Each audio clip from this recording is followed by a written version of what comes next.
So welcome to another episode of Analytics Corner. I hope you're all doing well. And after the back of last week, which may have been a disappointing performance, one bit of a positive for us was that you guys really enjoyed me taking two key players from our team to change it up against their team. And I thought, let's stick with it. It was quite fun for me because I'd rather talk about my own blue baggers than some toshes from Mickey Mouse clubs. So I'm super excited to do this. And the first one we're going to pick up, and the reasoning being, is that Rooks have had a really good success against Sydney. And when their Rooks have got on top, they have won. So for me, it's a no-brainer in this one. And this is Mark Pitternet. He's going to be our first guy. Now, when you look at Sydney and you look at the core stats of them, they're identical. And the big deviations are points for. And that totally changes when you look at recent form. Again, it goes down to 1. So it's a huge... This game is like the most evenly matched game we've seen on paper all season for Carlton Football Club. And it's a really good test. And it's going to be these little 1% battles that are going to win this game. And Pitternet, for me, is integral to this.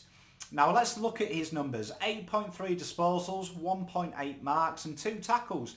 And they're not mind-boggling figures, to say the least. But a little bit like Scott Lysett in the West Coast flag winning season, they may not be astronomically brilliant numbers, but they are very important.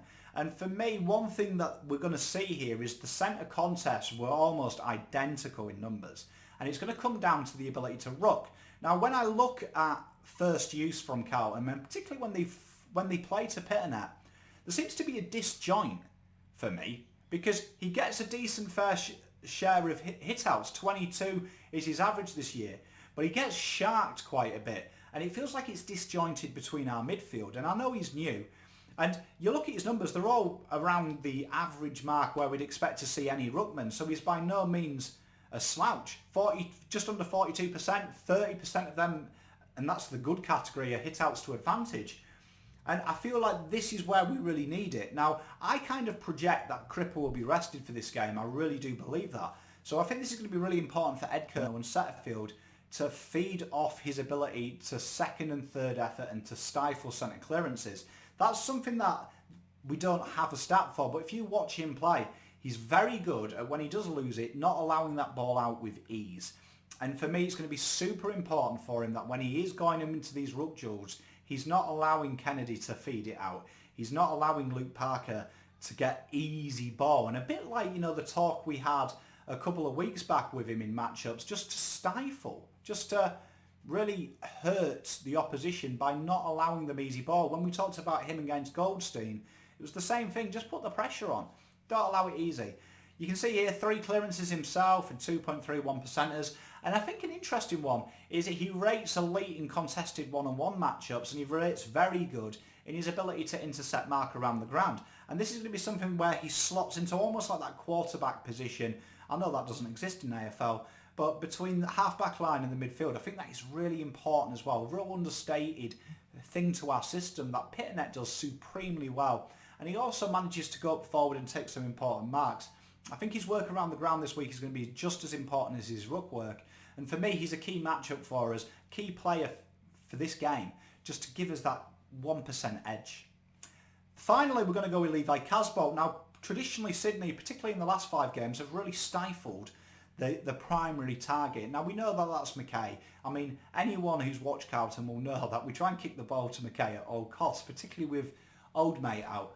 And for me, Casboult, okay, he wasn't brilliant last week, but he's super important in this game. He's going to be really important. We're going to be looking to him to have decent figures. Now let's look at his season this year as it is. 8.7 disposals, 6.4 kicks. You see, he follows that trend. 2.3 handballs have been really kick-heavy. We have a very kick-centric side. 58.2% disposal efficiency, which did surprise me because that is something that people say Casboult has super improved. And it's kind of loose, but for a key forward, it's fairly mundane. That 134.7 metres gained. He's really getting decent numbers because he does drop deep down the ground and really does look to get the metres gained. It's a valuable asset for a key forward to get in them hundreds. 3.4 score involvements, 8.5 pressure acts. He is for me, this is an underrated point of his game. He does apply pressure pretty well for a big, tall bloke. 1.4 tackles, 0.1 goal assists, and 1 goal a game. Now, I think for me, what we're going to be looking for from Casboult is something that we don't often see from him. And that is, if he's not in a goal-kicking position, to use his nous and not take the mark and bring it to ground. Allow, if Cunners is there, or Gibbons, Fish, Betts, or Martin, to really look to tap that ball down, to look to really play it to advantage for the boys. I know Casboult is a mark first type of bloke.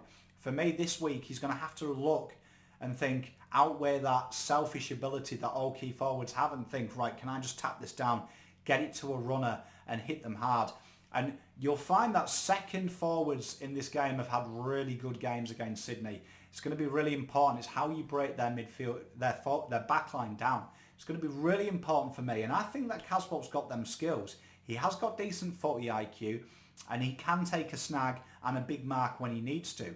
And it's going to be a lot down to him this week. I expect him to have a good game. If I was going to wager something on it, I'd say minimum 2 goals from Casboult this week. And if he can have a 3 or 4 goal game, we're definitely in with a chance of winning. These are my 2 guys that I've picked out for us this week. I'd love to hear in your comments, who are you thinking is going to have a big game from Carlton? Who are you looking forward to seeing? Any potential ins or outs? Let me know. As always, it's a pleasure doing this, and I'll see you next time. Palm out.